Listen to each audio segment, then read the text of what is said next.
Welcome to the campus of North Idaho College and today's broadcast of the North Idaho College Public Forum. The crew is comprised of North Idaho College television students. Your moderator is North Idaho College political scientist Tony Stewart.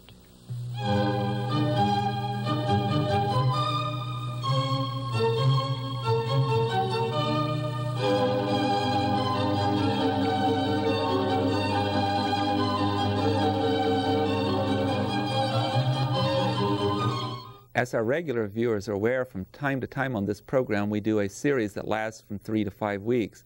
Today I would like to introduce to you another such series. I'm very happy to deal with a topic that is extremely important in our country, and we are going to share that topic or issue with you. For the next 3 weeks we'll be bringing you programs under the topic Women's Lives, Women's Issues.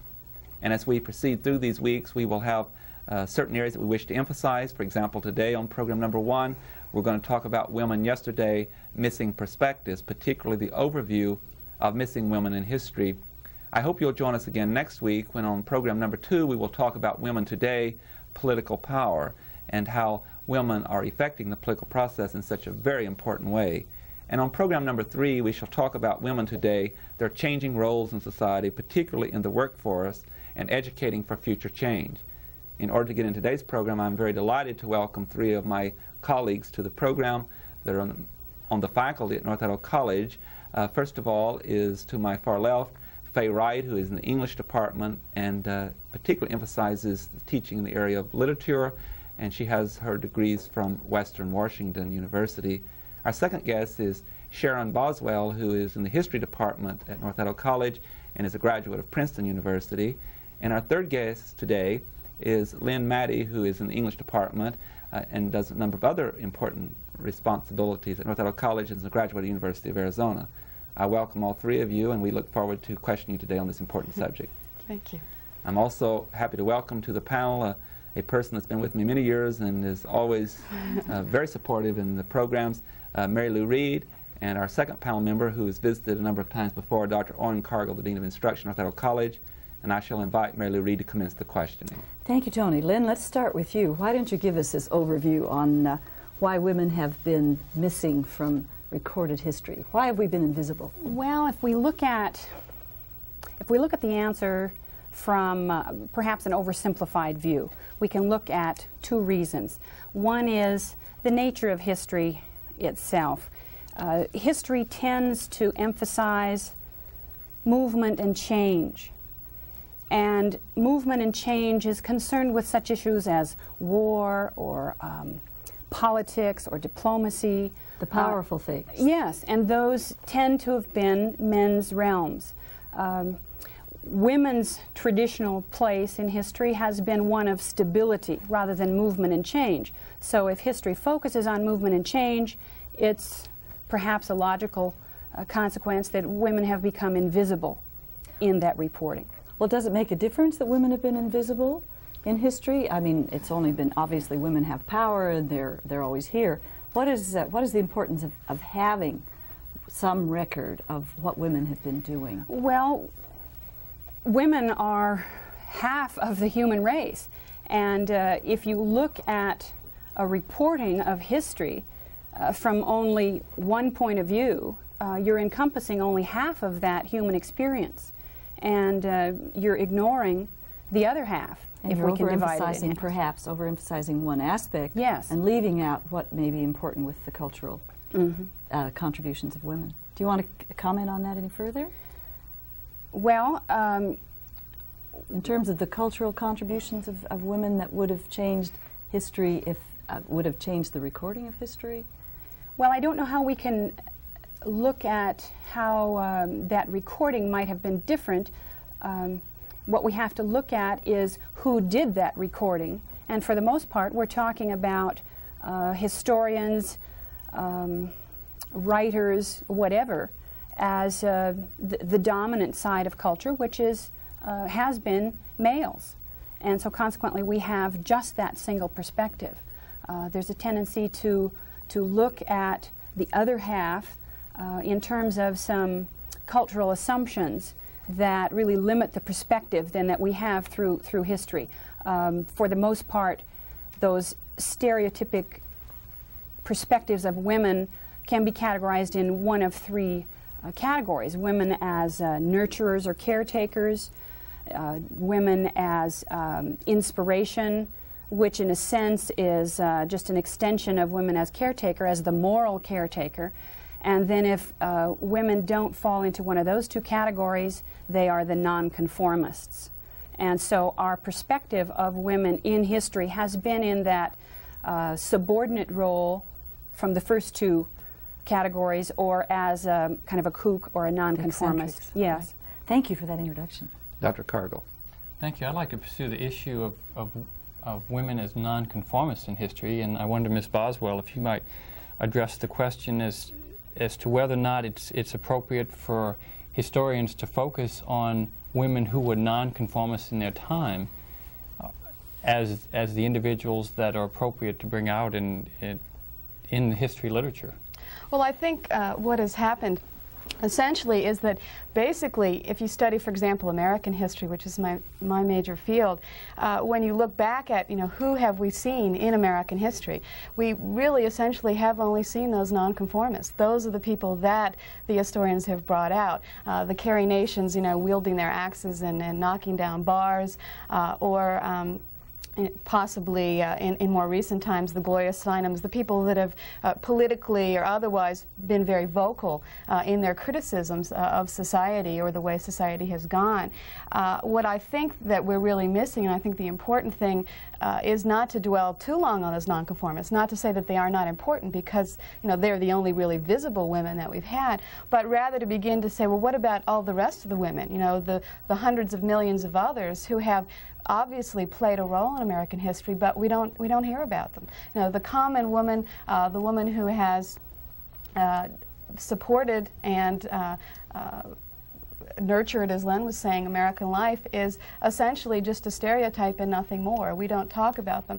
I don't think there's anything wrong with not naming, not bringing forth and saying, we need to talk about the women in the households of colonial times, or we need to talk more about names of these people. But I think what's important, though, is to recognize that those women, those silent women, the women who have been for societal reasons or others inarticulate or possibly just kept quiet by society and by the dominant factors in society, that those women's views be heard. Because if you begin to look at any historical event, all the changes that Len was talking about, and instead of looking at them from the men's perspective, the movers and the shakers, but rather from the women's perspectives, in other words, put the women's in the center and then view those events from them, you're going to all of a sudden have a really different idea or perspective on what happened. You're going to all of a sudden see the impact on the family, the impact on,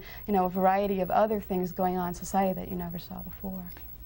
If I could explore that just a little bit more, Ms. Maddie suggested that documented history is the history of movement and change. And if we look at the women who were conformists to their time, would we not just be looking at women as a group rather than the movers and the shakers of a particular period? Well, I think that, again, I think that you have to have a balance, and you can't just look at, those few women and say, okay, these are movers and shakers and they represent all women. I think you have to look at the fact that women's role has been a stabilizing force, and then begin to recognize that maybe isn't it a good thing we did have that stabilizing force, and what has it done, and then how have those movers and shakers affected the whole rest of the mass of people, not only women, but, men as well, all segments of society. So I guess what I'm saying is that as a historian, and some of the changes that we're beginning to see in the profession of history and the teaching of history, is that rather than just interjecting here and there the stories of these movers and shakers, these few isolated nonconformist women, that rather not only do we study them, but we also look at the mass of women and the mass of people in general, not only the dominant males perhaps in the culture, but also the other minority groups that have also been forgotten, the different racial groups, the different ethnic groups in the country, or the people who had less power, the workers, for example, and begin to say, okay, isn't their story also part of this whole? And if we ignore it, then we're really ignoring something significant that's going on just underneath that high, strata of political power. So I think what history is beginning to do, at least in this area, is to begin to look at what the traditional historians call the underside of American history.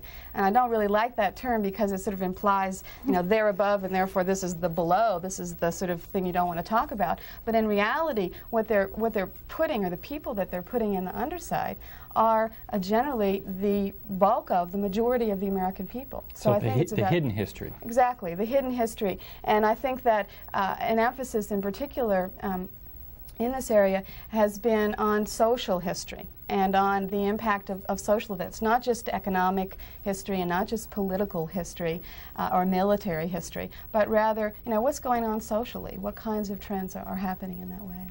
I wish to direct my question to Faye Wright, who's the third guest that we have today.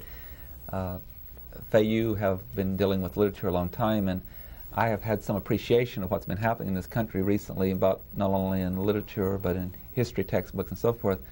And I underline the word "we are beginning" to recognize the omissions in those books. And you've indicated to me that you are concerned with the impact on female students of the like of female writings in the textbooks that they have. And we've had that same appreciation for black citizenry and so forth.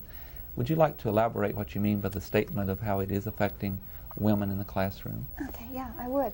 I'm going to speak largely from personal experience because I was majoring in literature and minoring in creative writing, and I really want to be a writer. And so as I went through my undergraduate work, like most students, I didn't question that much, and it wasn't until several years later that I looked back at the models that were available in my books, and there were either no women writers represented, or the same three appeared over and over and over again. I thought that the only writers that were women were Emily Dickinson, Sylvia Plath, and Anne Sexton, and Virginia Woolf, maybe four, three of whom committed suicide. And the message became clear, and it was sort of insidious because I didn't think about it, I just went along. But as I did start to think about it, it seems very insidious that for a female looking for models in that field, what she's left with are four very sad women, personally sad women, and the books go into great detail telling you about how sad they were. Emily's life was without love or frustrated love, and the other three committed suicide. What more do we need to say? And I think that affects women students very dramatically in how, quietly anyway, they perceive themselves, and how should they write? Well, let's see, who's living? The men are living, well, maybe I should write like a man. Well, whatever that means, and they start analyzing what does that mean, and I think it cuts off the feminine voice. And I could talk more about that, but I think there is such a thing as a feminine voice, and I think that gets in the way of it. I want to have a second part to the question before I return to Mary Lou for her next series. In dealing with this, you also said that you would really like to refute the myth of women writers as victims, and you have given some really good examples that I'd like you to share with our audience concerning how women have been victims in the field of literature. Okay. Or portrayed as victims. Right. Once again, I think because, as Len said and as Sherry said, it's the kooks or the standouts that often are the ones who are printed or put in history when it comes to women. To me, that does portray, the message becomes subtly then, if you are a woman and you choose to be an artist, you choose to be a writer, you can expect to commit suicide, or you can expect to have a terrible love life, or you will not be fulfilled, and that's probably why you write, because you're not fulfilled. Which is a myth we've been dealing with fairly vociferously the last 15, 20 years, and I hope we're beginning to make some progress.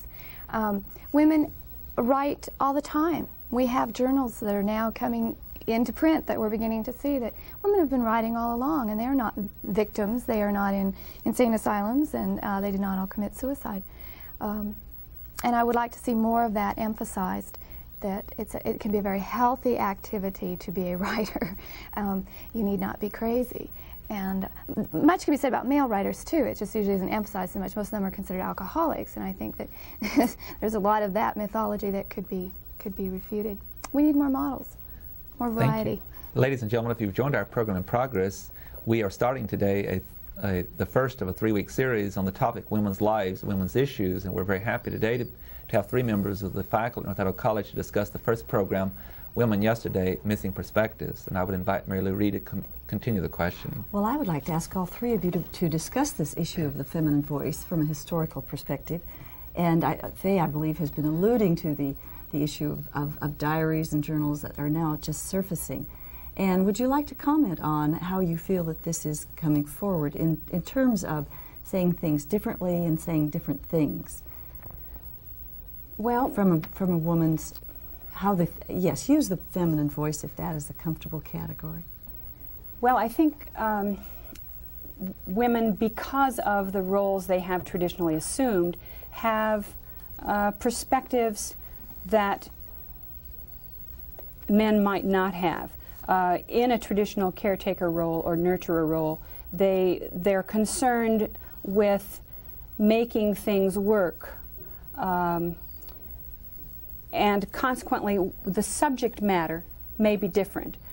Faye and I have discussed this, and we sometimes disagree as to whether there really is a feminine voice or not. Why don't you comment on that? Yes, I think I'm really curious about whether or not you feel that women think differently and as such write differently, and so it comes forth with a difference there. I don't know, Sherry, do you want to comment, or Faye?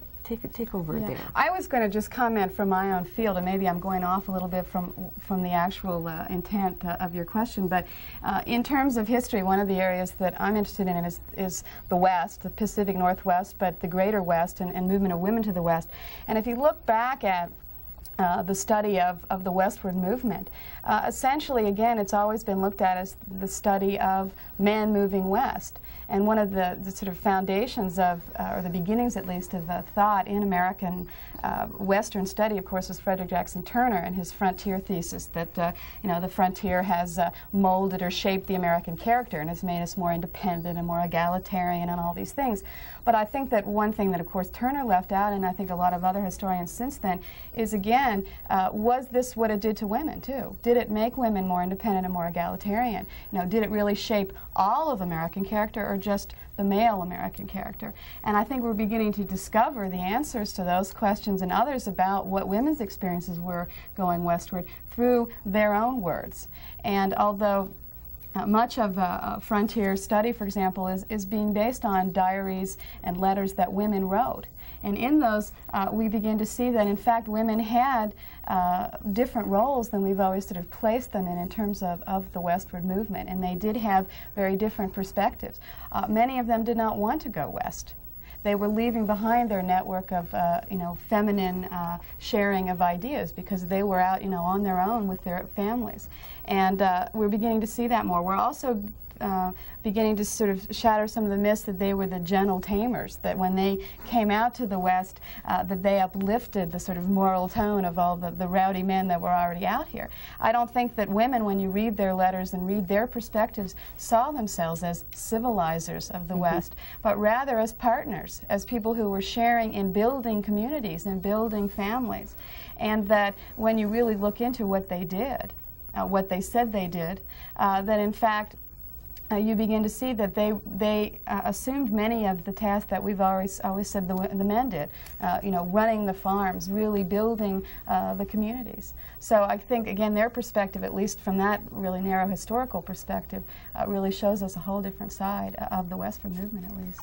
Faye, can you tie that together in terms of shaping ideas and expressing ideas? I'm not sure, but I think maybe some of it, in addition to just a different perspective or different roles that are played, and therefore a different voice in that sense, there's an awful lot of research going on now that I'm really interested in actual physiologically different perspectives, right brain, left brain sorts of thinking, that women may have a different set of archetypes that they work from when they're writing.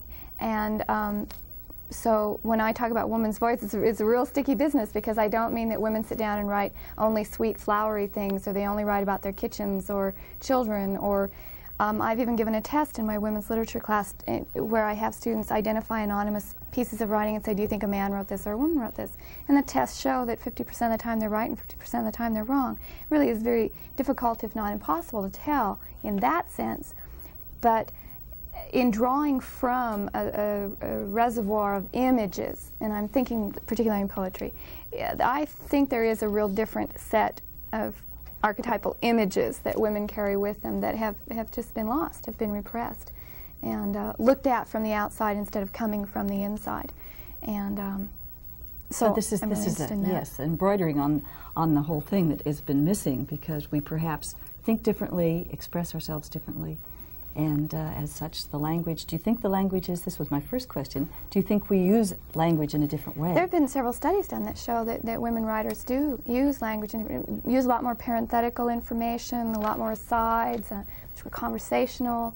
There are several things that you can read that indicate, yes, in some ways we do. That may be cultural, but they also may be physiological. Yeah, yes. There's a lot of information today that would say yes to both of those, and besides, on even a more superficial level, when you're trying to learn to write, if all you ever hear are themes such as war, dating from a male perspective, conflict, fighting, I'm trying to think of all these poems these men always were writing about, and then you bring one in that has to do with your garden, and it gets poo-pooed as being superficial material. Or insignificant. Yeah, you begin to think, well, how can my garden be less important than this war that you haven't even gone to yet? You know, that sort of thing. On Cardinal. Thank you. I wonder if I might ask two questions, and then I'll leave it up to our guest to decide who should answer it. If the bulk of history and literature was written by men, were not the men influenced by the presence of women? Not just the particular women in their lives, but women in general. And then the second question is, what is happening to history and literature today? Are we dichotomizing it into male history and literature and female history and literature, or is it going to become gender neutral? And perhaps you could speculate on that. Well, maybe I can speculate it certainly on the second one, and that is, I think that at least the process that the discipline of history has gone through is that the omission was in the traditional history. That beginning in the 60s, we see the advent of individual departments or study programs on some of these people who were neglected, particularly women's studies, but also black studies, Chicano studies, and various other groups. And now what we're beginning to see, and I think it's a very positive direction in history at least, is the integration of the values and ideas of those people within the general study or flow of history, so that no longer are we necessarily going to polarize or separate the disciplines, but begin to see the sort of holistic picture. In other words, try to see American history from a variety of perspectives and include that, so that people don't necessarily have to say, okay, I have to point out to you that this woman, these women were doing these things at these times, but rather that both women and men were doing various tasks. So I think in history, the integration is beginning to take place. I think with literature, if you talk about popular literature, I think that this integration is happening. If you talk about academic literature, I think there's still a tremendous dichotomy, a lot of ego battling going on. There are women poets and men poets on the university staffs and that sort of thing. I think it's still very split, unfortunately. I'd like to comment too. In the area of women's studies, for example, that really got their start, as Sherry says, a few years back, the intent was to really focus on women's lives, women's issues, women's history, women's sociology, women's psychology, to isolate and separate so that that kind of information is presented in some form. That was good in one respect because it allowed women to have some role models, to see that things were okay. It was all right to be a woman. So it was good in that sense that it developed some kind of positive concept. But the problem with that is that you have then only women taking those courses, and they pretty much know about themselves anyway.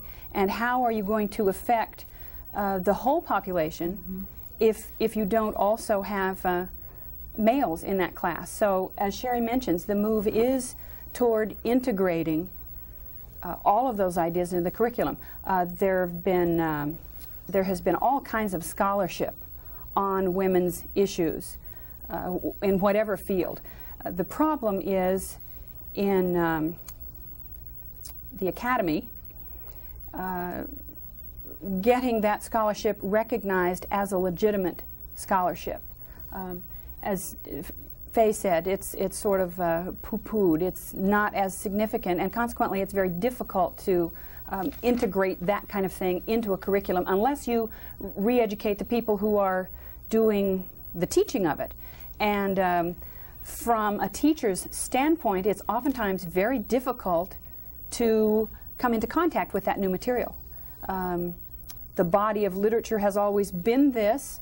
That's what we learned from, and it's difficult to seek out other things. As Faye may have mentioned, women have been writing all along. Well, Sherry mentions they have been writing journals all along, but we're only just recently discovering those things. So it's a question of having them accepted as valid scholarship, which they are. I have a question for Sharon Boswell.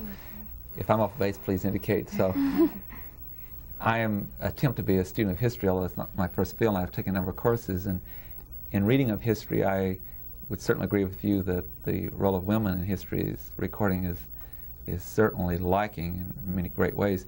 But as I read different parts of history, for example, courses that you take in the Western frontier movement and so forth, it seems to me that there was more willingness to record the role of women in Western society, I'm talking about the Western United States, than there was in the East. And I was thinking that was correct, and I was assuming that's because there are not as established rules, or when the frontier was being developed, that there was more allowed for whoever went west, or it took a certain kind of person, male or female, to go west. Would you agree with that thesis, that there was somewhat more of a recognition of women in the West than there was in the traditional East? I think that you can certainly, and some historians do make that argument. You know, history essentially is the study of the past, but it's the study of people's interpretations of the past. So, you know, when I speak about how historians have viewed it, various historians will obviously disagree with me. But I think overall that I think you're right that women essentially were somewhat more accepted in the West, possibly because of that feeling that I mentioned to you earlier about, you know, being partners, working toward together with their husbands or working on their own to build society. And I think that in one area, at least economics, that the women contributed a great deal to the economics of the frontier. And as a result of that, politically, for example, the West, of course, was really a leader in establishing women's suffrage. I mean, a lot of the Western states were the first to give women the vote. Some historians, at least, believe that that issue shows an acceptance, in the West at least, of the role of women in the economy, and that the women did have a valid contribution, much more so than in the East. I'm so sorry to interrupt. I wish we had more time. We're out of time. I want to thank all three of you so much for being with us, and it was most informative, and I express my appreciation of the panel. Ladies and gentlemen, we have brought you the first of a 3-week series on women's lives, women's issues. Today we discussed women yesterday, missing perspectives. We shall return next week, and we'll have some other faculty members and one member of this panel also with us at that time. Until then, please have a good week. I am Tony Stewart.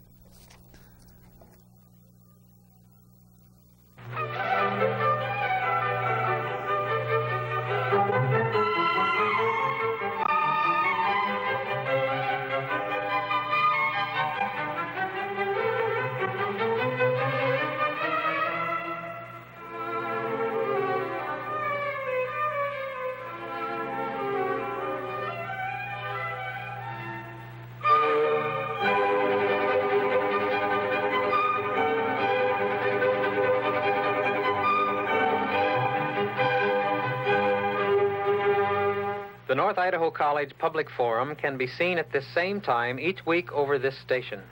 This production was videotaped earlier by a North Idaho College student crew for viewing at this more appropriate time. Welcome to the campus of North Idaho College and today's broadcast of the North Idaho College Public Forum. The crew is comprised of North Idaho College television students. Your moderator is North Idaho College political scientist Tony Stewart.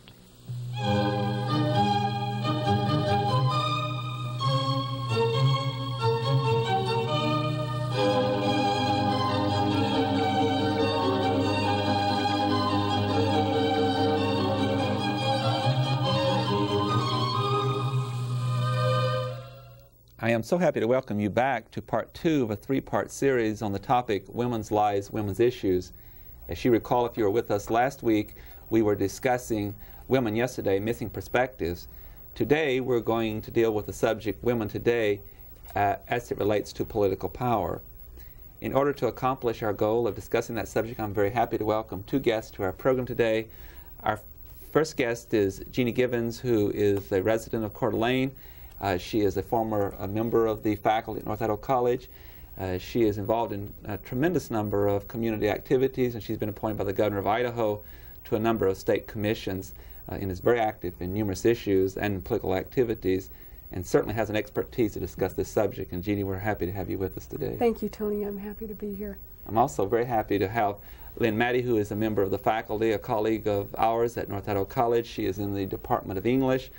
In addition to her work in teaching, she carries on a number of administrative functions at North Idaho College, and she also is a graduate of the University of Arizona. Lynn, I'm happy to have you back this week to continue this series with us. Thank you, Tony. And I'm also very happy to welcome back from last week the two panel members we had to assist in the asking of questions today, regular panelist Mary Lou Reed and visiting panel member, the Dean of Instruction at North Idaho College, Dr. Owen Cargill. And I will invite Mary Lou Reed to commence the questioning. Thank you, Tony. My first question is to you, Jeannie, and I'd like to ask you why you think women should become more involved in politics. Or do you think women should be involved in politics first? And then, if so, why? Yes, I think women should become more involved in politics, and the reason being that many of the decisions that are made on the city level, the state level, and the national level affect 50% of the people living in this country. And half of the people happen to be women. So, of course, they need to be involved in this representative process called government. So it's to women's best interest to become involved in the process. And how do they get involved? What is your recommendation for a woman who recognizes that these issues are important? Where do you start? Where do you start? Do you start by running for office? No. No. First off, get together with your political parties, your existing political parties, or the Democratic Central Committee in your community or the Republican Central Committee.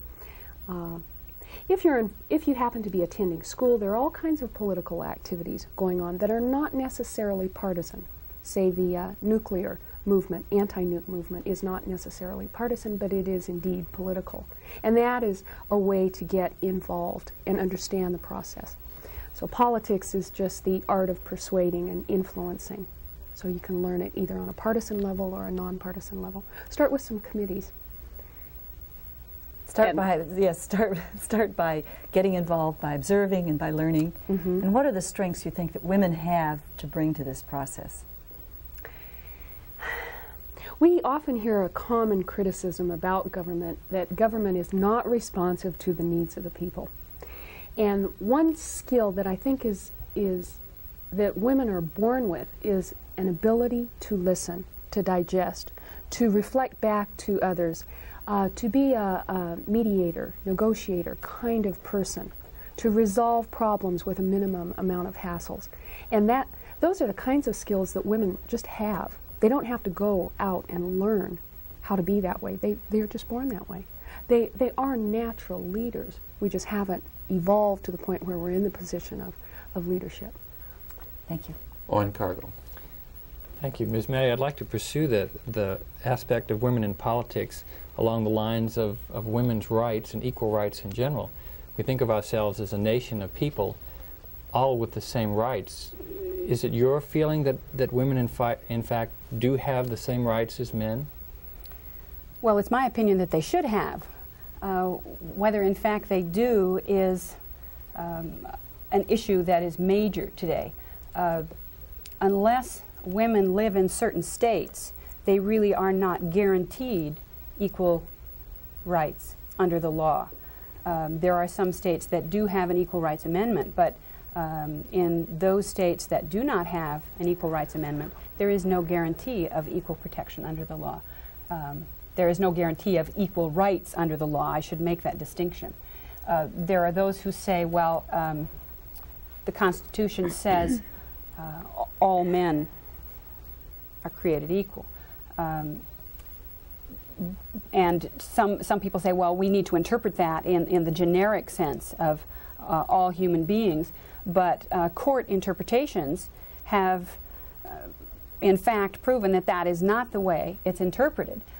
We need look only at the amendments that came out of the Civil War to see that when the Founding Fathers said all men, they didn't mean all men. They meant all white property owners, in essence. Who were also males. Yes. Property owners. Yes.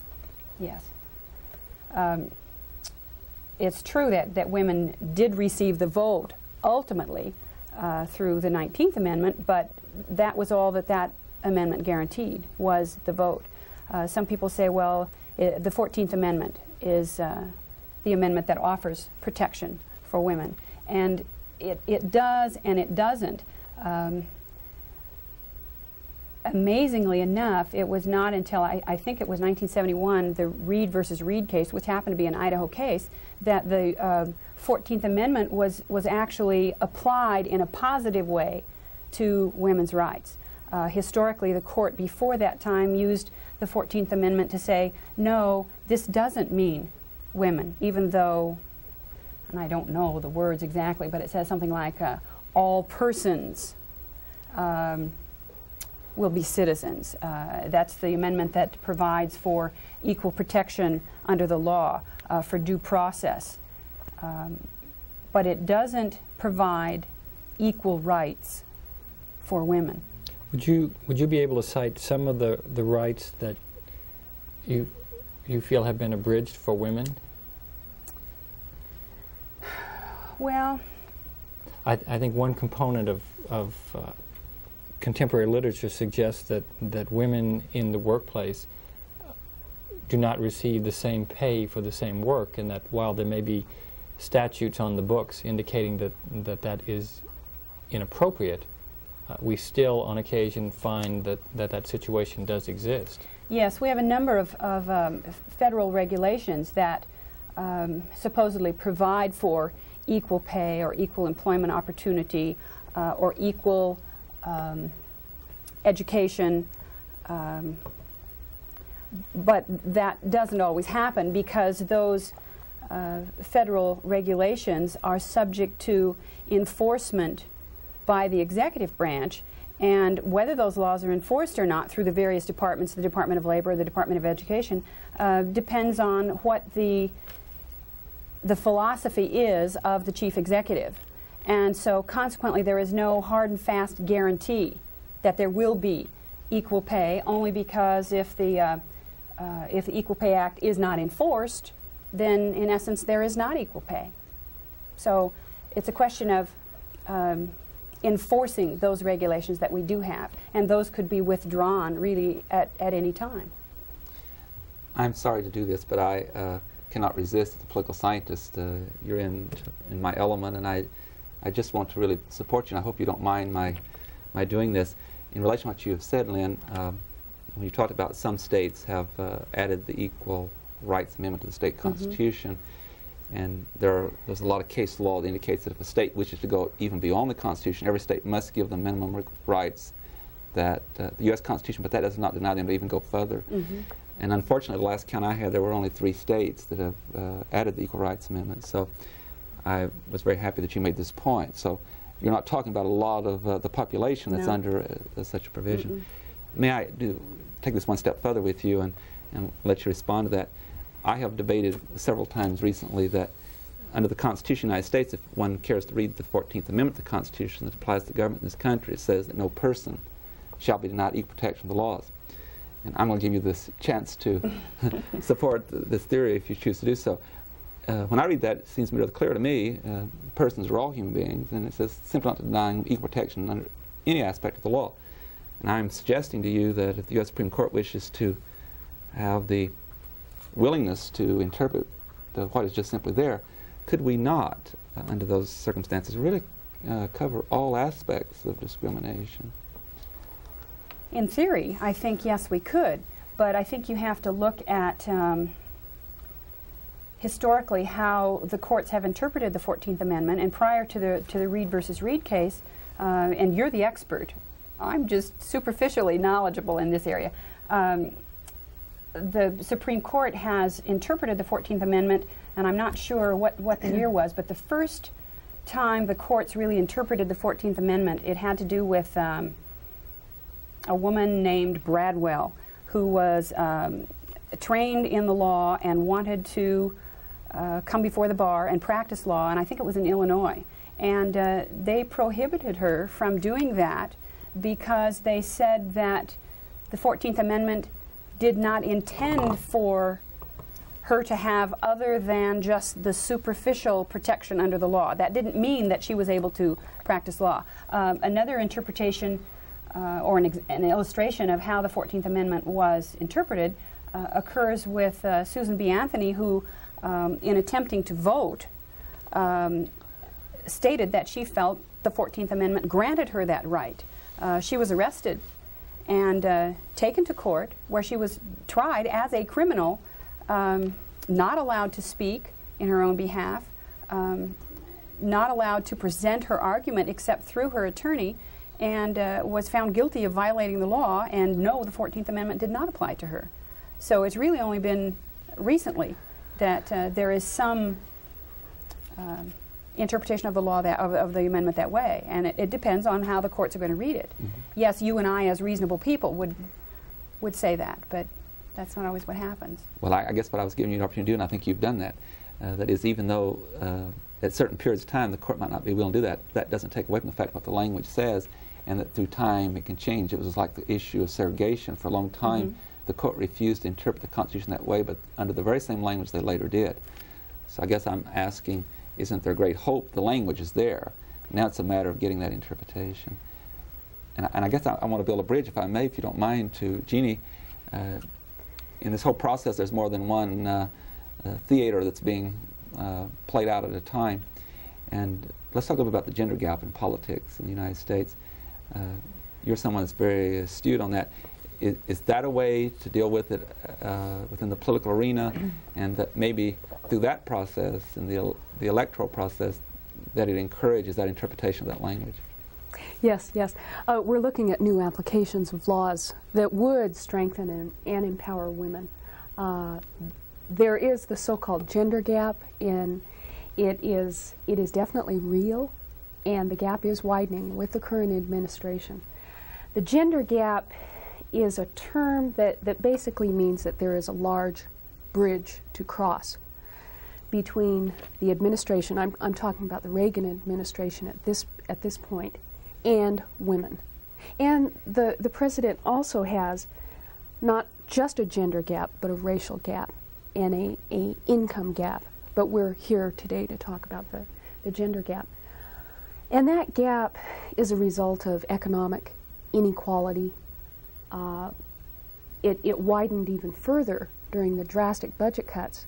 Women who have been used to using governmental services, women who say are a single parent, living in a single parent household, they're raising their children, they're trying to get by, maybe going to college, maybe taking on a part-time job. They've been used to being able to take their kids to subsidized daycare, maybe being able to live in low-income housing.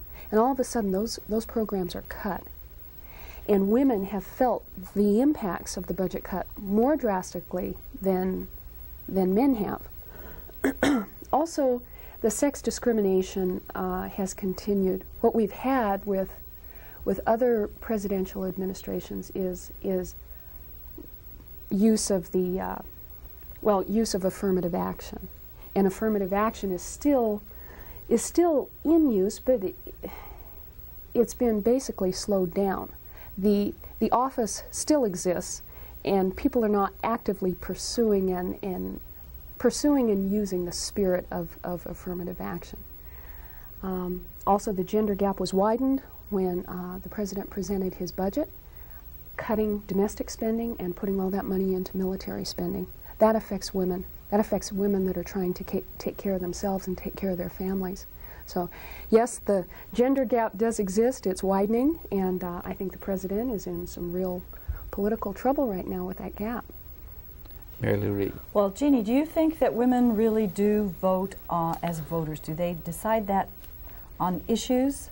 You're suggesting that the gender gap is really based upon substance, or do you think that women are also very influenced by image, or perhaps make some intuitive decisions?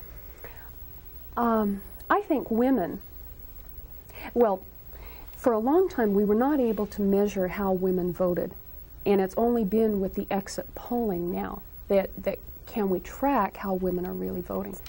So the gender gap didn't really even emerge until exit polls came along.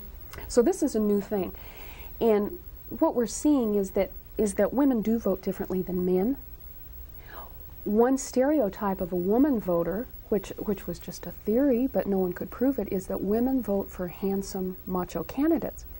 And that is not true. Men vote for handsome, macho candidates.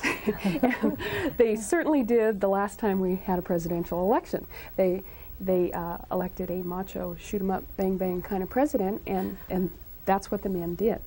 Women do vote differently than men. Another stereotype was that the woman will vote as her husband tells her to vote. That's not true. When a woman goes into that voting booth, she is by herself, and she can do whatever she wants.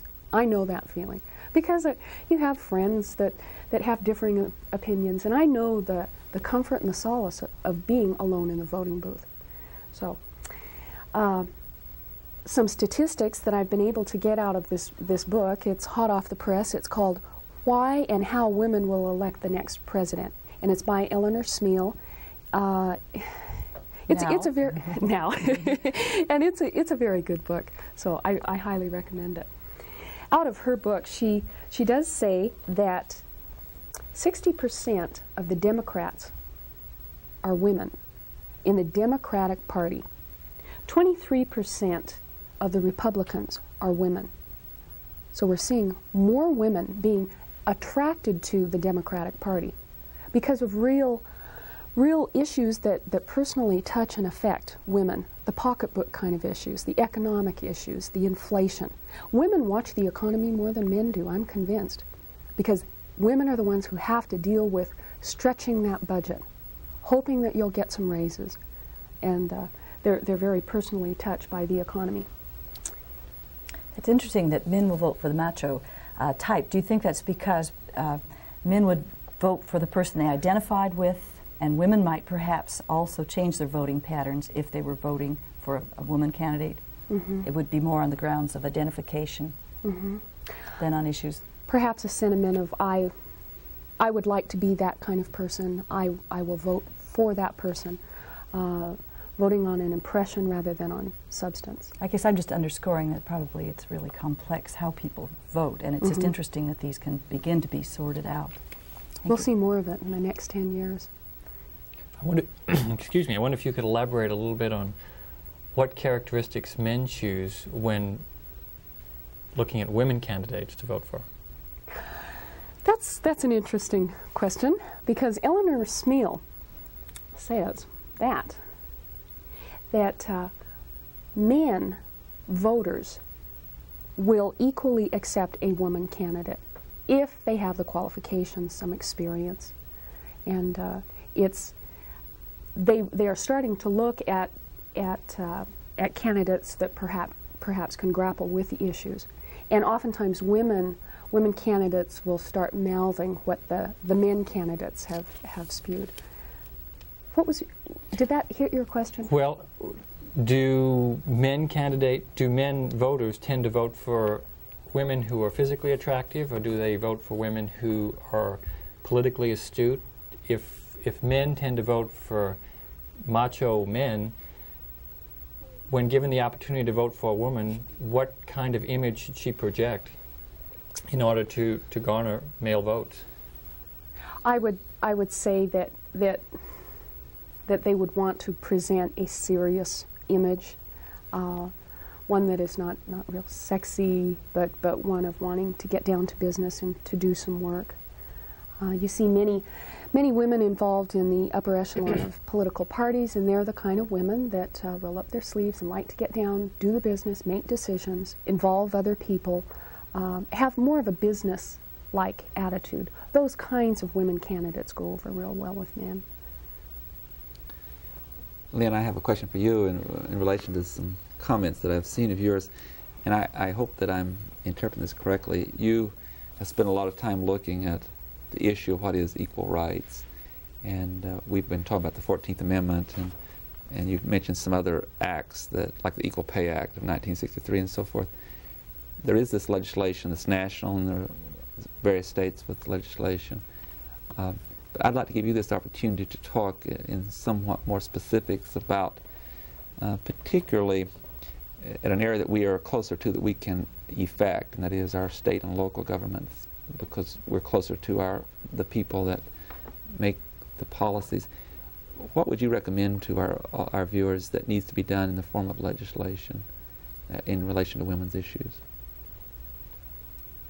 Well, I think probably uppermost is passage of a state equal rights amendment, and as Jeannie mentioned, becoming involved in committees so that women can be in positions to influence the decisions that are being made, not only on the local level, where I mean on the state level, where we would move for an equal rights amendment, but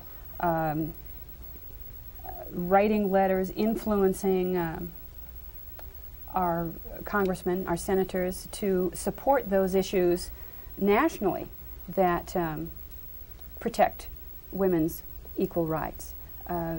There is going to be very soon, I hope, an amendment, a clarification of Title IX, which the Supreme Court recently seemed to have cut the teeth out of. That may not be the case, depending on how the courts would interpret various different cases. But there is going to be something presented through both houses of the Congress and the Senate, a bipartisan amendment to clarify Title IX, and something that would also clarify the other regulations and executive orders that pertain to racial and ethnic discrimination, to age discrimination. So influencing one's congressperson or senator along those lines is really significant and really important to do. There's certainly, from voting records, it's clear that there are some individuals in the Democratic Party and some individuals in the Republican Party that are certainly on record in voting in the affirmative in relation to women's issues, and there are some in both parties that don't have that record. And I was noting recently the national president of the AAUW was making a really strong point of that as far as the AAUW is concerned, they were very interested in Republicans and Democrats that were running that were positive to those issues and negative to them. It didn't matter which party they belonged to. Do you see this as an important step? That particular organization, it seems to me, is somewhat moving out front to take a much more active role, whereas the League of Women Voters has another role. They were created for a different purpose, not to endorse candidates. Would you like to elaborate upon, do you think that's going to make some difference in candidates in both parties as such a prestigious organization becomes more vocal? Yes, I definitely do. I think the more women become reasonably vocal on issues such as that, the more likely they are to be taken seriously. And that's really what it's all about, is being taken seriously so that their attitudes, their opinions, so on, are taken into consideration when decisions are made. Mary Lou Reed. Well, unfortunately, so much of the opposition to women's equality comes from women themselves. And shall we talk about Phyllis Schlafly a little bit and the Eagle Forum and what makes them tick? What really do you think is behind their opposition to things such as the Equal Rights Amendment? I'd like to hear both of you comment on that. Lynn? I think it's fear. I think it's fear of change. One of the bases for our American law is the common law that is traced back to biblical law and Roman law, which viewed women as property of their husbands, or of their fathers first and then their husbands. And because women have been in that submissive role, I think it's risky. I think it's difficult. I think it's a fearful thing to see themselves as taking an equal footing.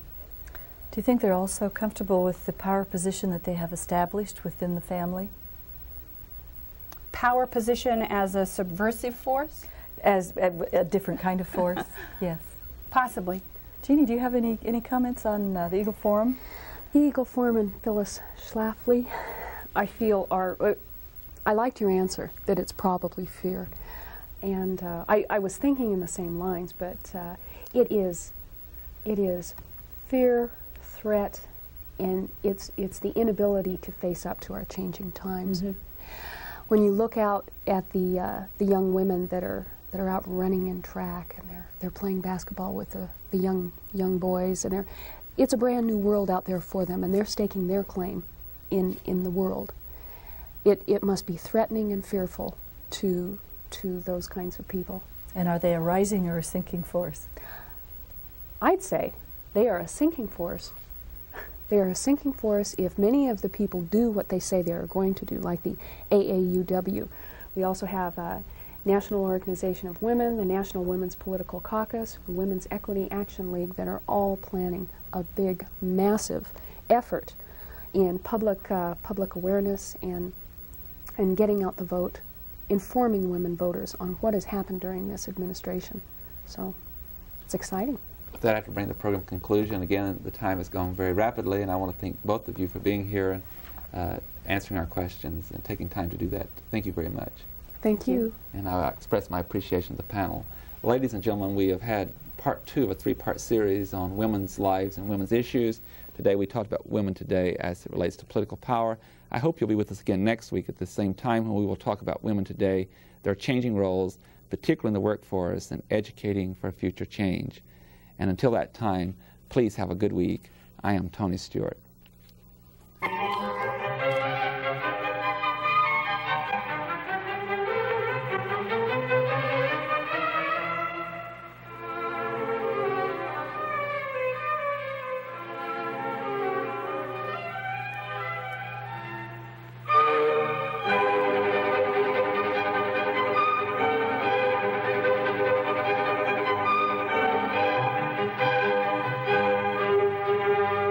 The North Idaho College Public Forum can be seen at this same time each week over this station. This production was videotaped earlier by a North Idaho College student crew for viewing at this more appropriate time. Welcome to the campus of North Idaho College and today's broadcast of the North Idaho College Public Forum. The crew is comprised of North Idaho College television students. Your moderator is North Idaho College political scientist Tony Stewart.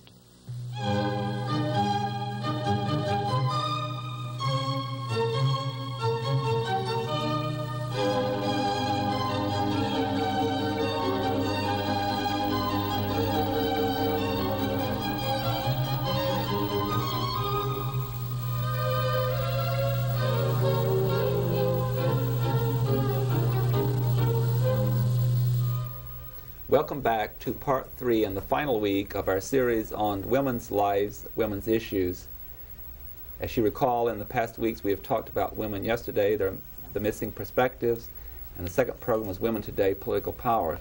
Today we wish to discuss with you women today, their changing roles, and we wish to give emphasis to women in the working force and also educating for future change. In order to pursue that topic, I'm very proud to welcome to the program again 2 of my colleagues. First of all is Fran Barr. She is in the Department of English at North Idaho College, and I must add, works on many other projects on our campus, and I'm very happy to be associated with her at North Idaho College. She holds her degrees from Eastern Washington University.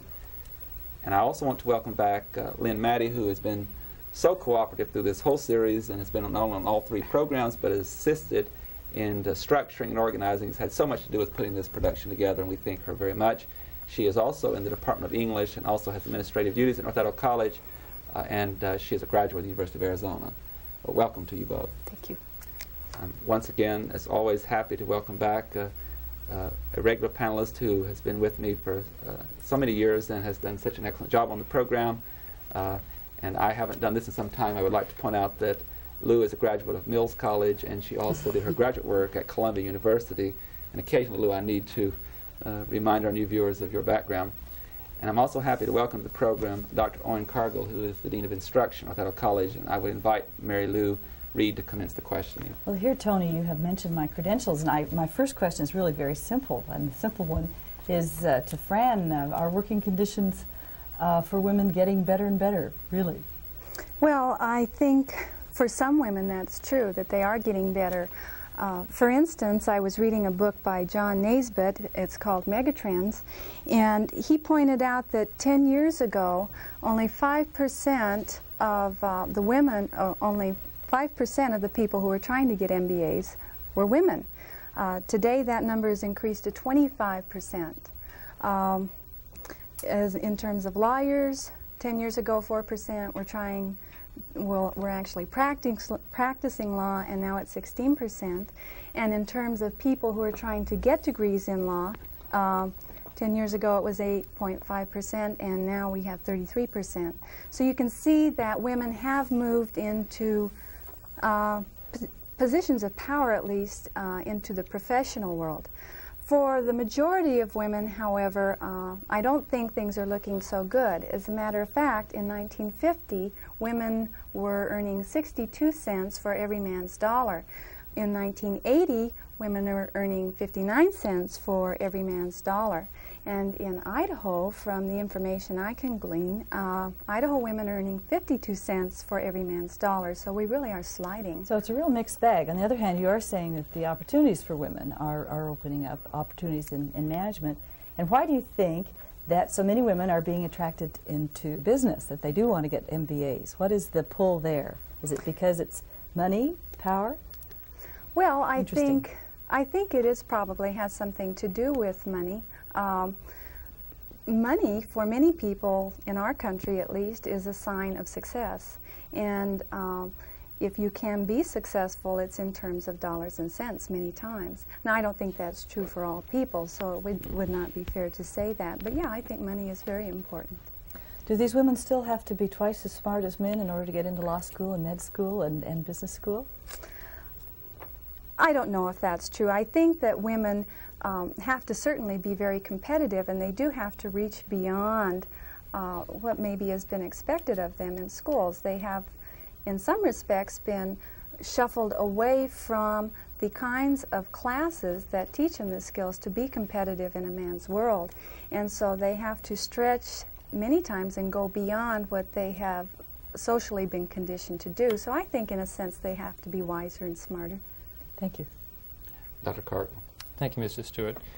Ms. Maddie, Rosabeth Moss Cantor has suggested in her book, Men and Women of the Corporation, that women, especially when they're serving in a minority situation or a token situation, tend to have to be twice as good, or even more than twice as good, as their male competitors in order to receive the same kind of recognition. And that one of the serious problems that are facing women in contemporary administrative roles is burnout, not because they're incapable of handling the same responsibilities that their male counterparts must handle, but because they have to handle those responsibilities and do so much better than the men, because they are in fact the experimental woman. Do you feel that this is a situation that is being faced by many women who are moving into roles traditionally held by men? Yes, I don't think you can say that it's that way in all cases, but I think generally that's probably true. Being the only woman, there's a tendency to be in the spotlight, and so they're always on view, and there's not the opportunity to make a mistake without it being glaringly in the spotlight. So yes, I do think that's true, and consequently being in the spotlight all the time, as you mentioned, is going to lead to burnout. Dr. Catherine Moore suggests in her writings that it has sometimes proven advantageous for women who are interested in moving up in the corporate ladder to find a sponsor or a mentor, if you will, who is a male and who is willing to look at a woman's career and to give it the kind of attention that men customarily have through their sponsors, through their mentors. Do you think that this sort of networking between women and male sponsors is a possible solution for women, since there are not enough mentors in the senior levels in most administrative jobs? I think it's a possibility, yes, but then there's always the possibility that such a mentoring relationship will be viewed in a male-female relationship rather than a colleague relationship. And so, yes, it's good, but no, it isn't, because it makes the relationship suspicious. And I think we need look only at, and I don't know her name, and I don't know his name. Mary Cunningham, is that what it is? something like that. Yes, a really outstanding woman who formed that kind of relationship and was suspect. All of her expertise, all of her decision-making was looked at with suspicion because of the male-female relationship. So yes and no. It's a mixed blessing. Yes. Ideally, we should have female mentors for females, and then we don't have that problem quite so much. I would like to direct a question to Fran Barr that has to do again with the economic statistics and what is happening. We've been hearing on the political, within the political arena, a term of feminization of poverty, and there's been some leading political persons in the Congress that indicate this is really something that needs to be addressed very much. And I know that for the general population, it's just beginning to be discussed. And I believe that you have some statistics and you could address this, and I would like to give you that opportunity. Okay, thank you. As I mentioned earlier, we seem to be sliding. Women are now making less in comparison to men than they were 10 years ago. And that seems to be a very misleading statistic, but in fact it's true. There are now over half of all women working. What seems to be happening is that a good number of those women are women who have become divorced and now are single parents trying to raise a family. Oftentimes women who marry do not marry thinking that they are going to eventually become divorced. So what seems to happen is that they end up in jobs that are not very high paying. For instance, in the clerical jobs, the office jobs, and service professions like house cleaning or whatever, something that does not take a lot of skill.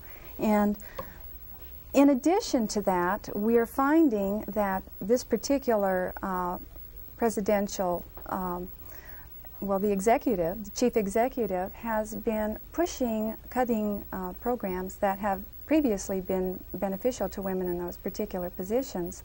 So what is happening is we're finding women really, a good many of them are falling below the poverty line. 33% of women who are working are single mothers, and they fall below $7,000 income, and that's pretty low. I'd like to, because you brought to my mind, Fran, I'd like to build a bridge here and say that although we're dealing with feminization of poverty and economic questions, and when you have a single parent, in many cases that being a woman that has to take on the responsibility of rearing the children for many years, 15, 20 years, there are other issues that overlap that become important, and I'm going to just address one and get your response to it. In Idaho, there's been the issue brought up concerning licensing of daycare centers, and we're the only state left in the United States that does not do so for the protection of children, and there's been some abuses of children at some daycare centers. Am I correct to say that if we wish to deal with this whole question as we are here, that there are so many issues in which particularly women must face on a daily basis responsibilities that at times the government, in this case we're speaking of a state government, has been very, very slow to respond to the people who have to deal with that and are responsible for protection of themselves and their family, their children. I think that really is a problem. I was speaking with some friends earlier, and we were talking how interesting it is that it seems that our society still seems to believe that the majority of women live this sort of Dick and Jane perfect family situation where the husband works and he brings in all the income, the mother stays home, cleans the house and takes care of the children, and the kids always come home to cookies and a glass of milk and everything's fine.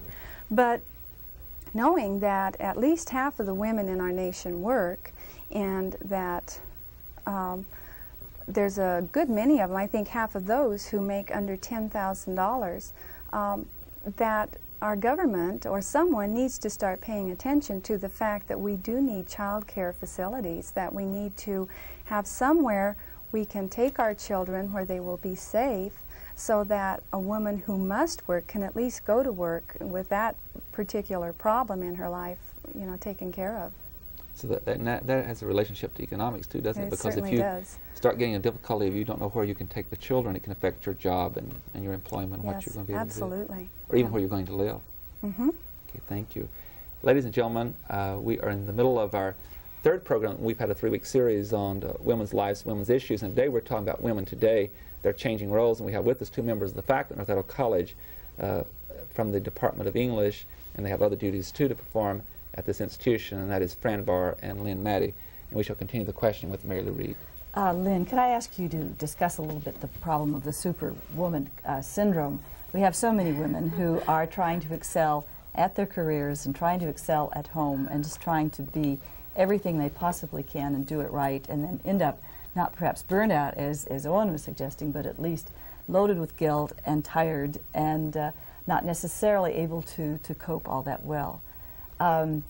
What is the answer to the fact that this is now with us? And do you have any solutions? No, I don't. I recognize what you're saying, and certainly that was something that had its roots in the women's movement. In that, in an attempt to move out into the spotlight, if we want to call it that, women took on jobs, they took on other responsibilities, but unfortunately they didn't leave their other roles behind, and so we have women who are trying to fulfill multiple roles, all equally well. Something has to give somewhere. You take a little here to make up for something over here, and then you feel guilty about what you did over there, and it's a real juggling act. Many women in our society are feeling it not only because they're in the workforce, but because they're returning to school. If we look at the trends nationally, we've got maybe 51% of undergraduate women students. Well, we have 51% of undergraduate students who are women. And something like 65% of those women are attempting to hold down some other job. And they may be mothers also. Yes, and they may be mothers as well. And so something has to give. We need to have more concern for those women, as Fran points out, from the government or from someone, I think through corporations, through the workplace. Those kinds of needs might be addressed. To take the pressure off. Yes. Mm-hmm. Of course, the changing role of women also involves the changing role of men, and for those families that are still together, there are lots of changes and adjustments that the men are frequently taking on. Do you feel this is a permanent trend? Do you think that men are going to continue to share in some of the child rearing and household I certainly responsibilities? hope so. I certainly hope so. There, in some cases, it's not shared as much as it should be or could be, and that I think is one of the things that creates the burden for the woman who has done something other than family responsibilities, because there isn't as much sharing at home. But you talk to any woman who works or who's going to school and who has a family, and she will tell you, no doubt, that she's a great list maker, trying to organize time, to manage time. Sometimes it works, sometimes it doesn't. Because there just isn't enough time. And I think you'll see also more and more seminars, conferences,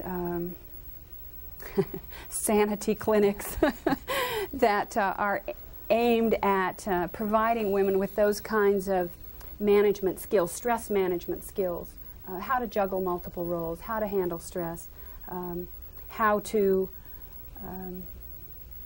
direct your life in such a way that you have goals and you're not in a frenzy trying to meet all those obligations of the multiple roles. Thank you. Owen Cargill. Thank you. Ms. Barr, with the changing inclinations of women with regard to taking jobs when they finish high school and college, and to keep those jobs permanently rather than to give them up as soon as they marry or if they have children, what sort of impact do you foresee on women and their education if this becomes the milieu within which their mothers are operating, when these women are going through middle school and high school and college, and also as more women are, in a sense, competing for the same jobs that men are competing for, will this have an impact on the relationship between men and women in college and in the marketplace, and then again on the job? I hope I'm understanding your question. Could you quickly run through it again, only maybe one part at a time? Sure. Okay. As women continue to compete with men in the marketplace for jobs, and this phenomena, if you will, becomes part of our culture, do you feel that that will impact women and their perceptions during their education? Oh, certainly. I think it already is. As I mentioned before, we now have a good many women who are in law school competing against men who are in law school and doing quite well. We now have 14% women attorneys in the labor force right now, when only 10 years ago we had, I think it was 4%. I can't remember the figure exactly. Women, I think, are taking their education more seriously. At least some women are. There's a good many women now who are returning to school after being out of school for, say, well, anywhere from 2 to 20 to 30 years. But it seems that once they have the experience in the workforce of seeing what a competitive world it is, or having the goal to move into the workforce, they come back to school highly competitive, very, very motivated, and I think many of them do very well. Do you think that this will affect their relationships with men? Yes, I do. I think that the old traditional roles that we have seen in the past, with women as caretaker in the home, whereas the man is the caretaker of, well, he's the one that brings in the money and provides from that end, I think we'll see an equalization of that. I've seen it in many families already. The woman becomes more of an equal partner in bringing in income. The man is more of an equal partner at home, and it seems a much more equitable relationship and seems to be a positive one. And I would like to ask you a question along these lines of the changing roles in all areas. We've talked on this program in politics, and we've talked about in the workforce, and other areas that we don't have time for, religion and so forth, that we could do several more programs, obviously. But without having time with our viewers to deal with all this, I'd still like to ask you a very comprehensive question, and that is, as we see cultural values being addressed here in this issue of women's rights, would you please take time to explain to us the societal understanding that's going on, or is society in general understanding the cultural changes that are taking place? There's a change in our value system, and how should we be handling that, particularly in the field of education, to deal with explaining to both women and men who are going through the educational system, or people who are coming to you or others and asking what is happening? How do we deal with this from the educational viewpoint? Okay, let's see. You have several questions there. I explained it was going to be comprehensive. Well, first of all, before I answer that question, I would like to respond to a question that Dr. Cargill asked, and point out that there is an underlying assumption, and I'm going to make a bridge here, I think, to what you asked. There's the underlying assumption that those jobs that women are competing for are men's jobs. Those are jobs. Now, traditionally, they may have been held by men, but that doesn't give them ownership of those jobs. And I think until we can deal with that philosophical stance, we're going to have difficulty affecting any kind of change at all. We have really two things, I think, that we need to accomplish. One is through law, and that means federal regulations, and that means guaranteeing equal rights through the constitutional process. We need to take care of that because laws regulate behavior. And at the same time, we have to approach it from the other angle, through education, because it's education that influences attitudes. Laws will never change attitudes. Laws will merely change behavior. But that's the first thing I think we need to do. If we can change the behavior, then we can have more time to work on the attitudes. It comes back to what we talked about the first program, and that is the invisibility of women, or minorities as well. But since we're dealing with women, it comes back to that invisibility. We need, through education, to make those women visible. If we look at some of the clever little perspective, what do you call those? Visuals where you'll have, where you see in black and white the outline of a vase. But if you look more carefully, you will see that although the vase is white, the black part on the outside consists of two faces facing one another. Or you have the visual of the birds and the fishes, where the pattern that's highlighted is the bird. That's a darker color. The background doesn't stand out because it's a lighter color. But if you highlight that background, then you see that not only are there birds, but there are fishes.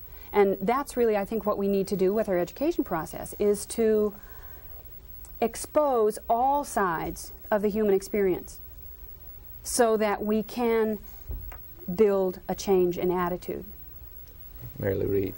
Fran, you mentioned classes for women to make them more competitive in a men's world. Are there really classes that, I certainly know about some kinds of assertiveness training, but are there really ways in which competition is taught? And I'm not sure if there isn't a value judgment. I guess my question is that really good to teach women to be highly competitive?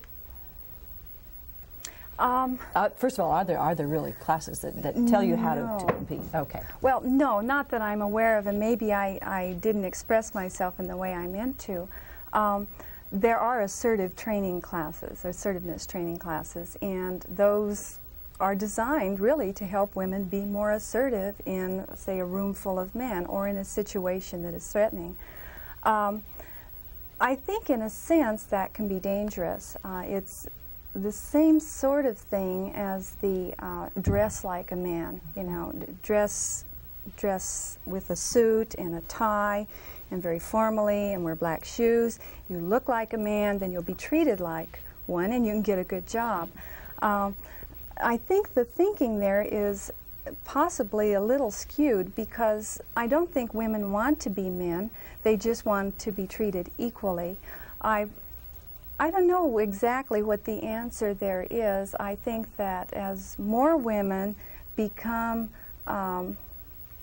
powerful in maybe a more womanly sense, as more women are in positions of power who are still women, that other young ladies will see these role models, and that will make them look up and say, if she can do it, then I can do it, and I'm going to go in there and try, and I will be competitive, maybe not necessarily in a negative sense, but I will go in there and learn how to do that too.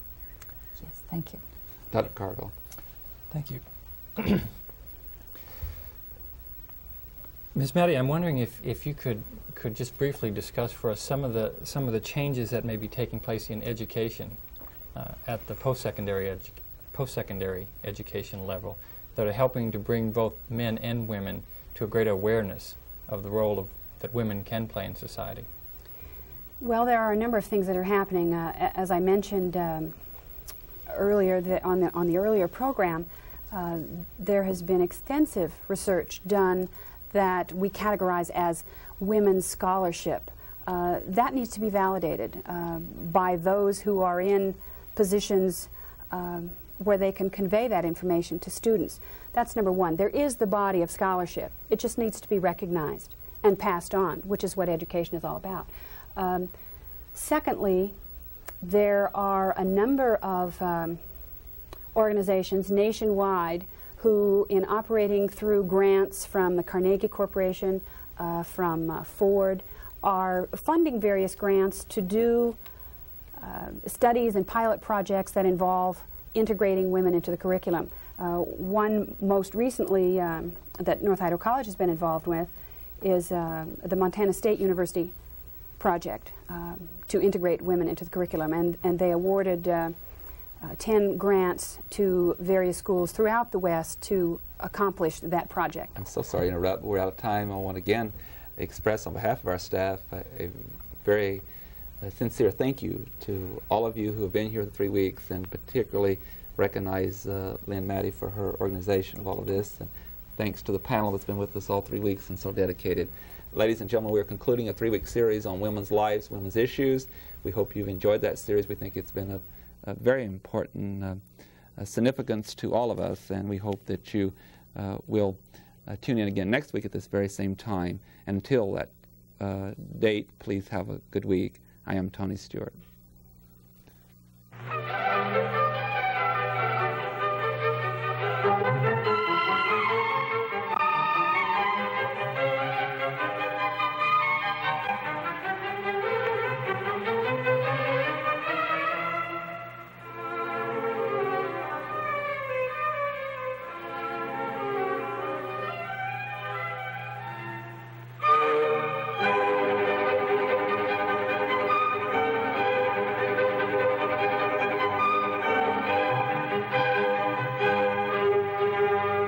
The North Idaho College Public Forum can be seen at this same time each week over this station.